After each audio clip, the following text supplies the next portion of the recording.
Why is this certification such a significant milestone for Sasol? So we achieved ISCC Plus certification for 2 production pathways, as you mentioned, NATREF, and then also in Secunda, the ethanol to monomers pathways. This certification is independently verified, which gives us then the credibility in the market that the claims, the sustainability claims that we are making has been verified.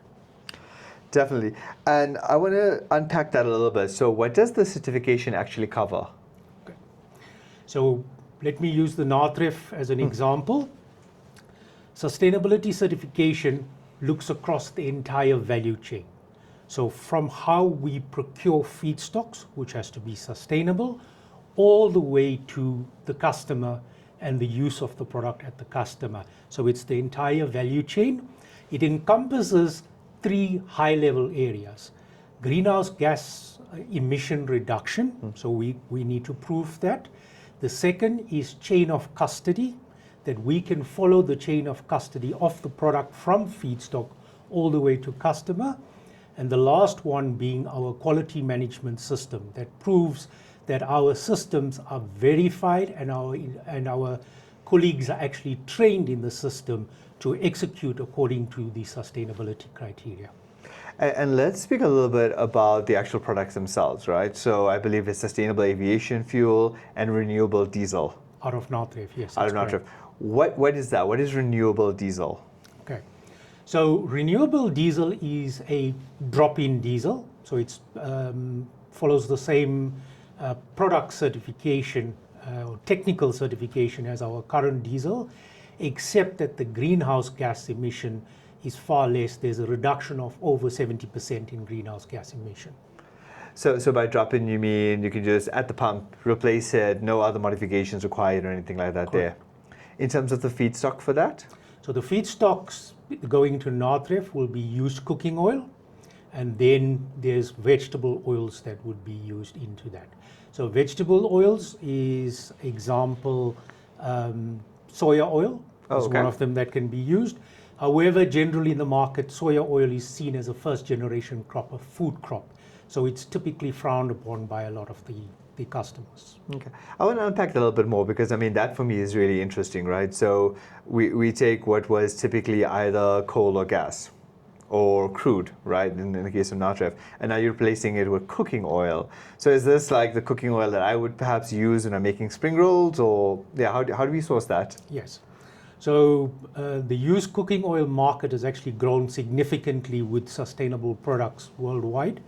And it's exactly that. It's cooking oil derived from restaurants, households, vendors, general vendors throughout. You have aggregators that aggregate them up. It has to go through a cleaning process.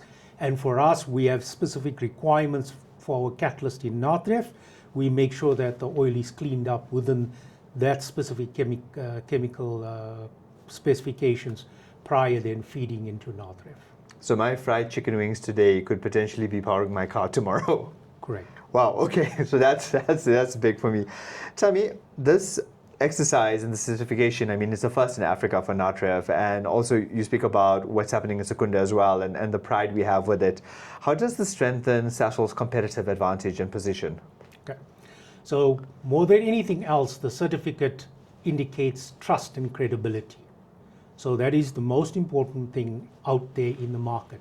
The customers know that we have been independently verified and that we meet the criteria of the certification body.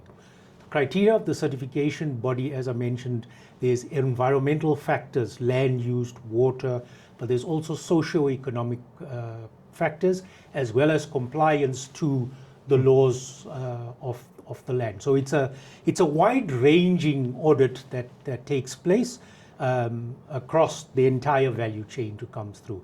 So the validity of the claims we make is very strong out there in the market.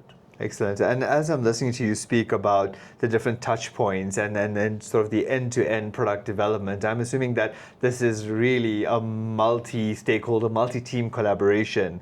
Would you like to give a shout out to any of the teams who are watching this? Yeah, sure, definitely. This would not have been achieved without the teams.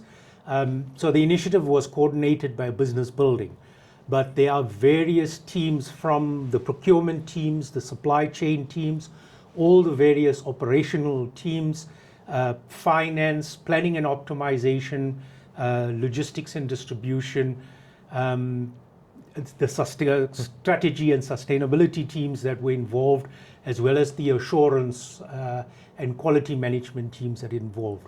So in this, there were over 100 colleagues that were actually involved in achieving this certification, various levels of involvement through the process. It has been a great learning curve to go through, but we managed to pull it over the line.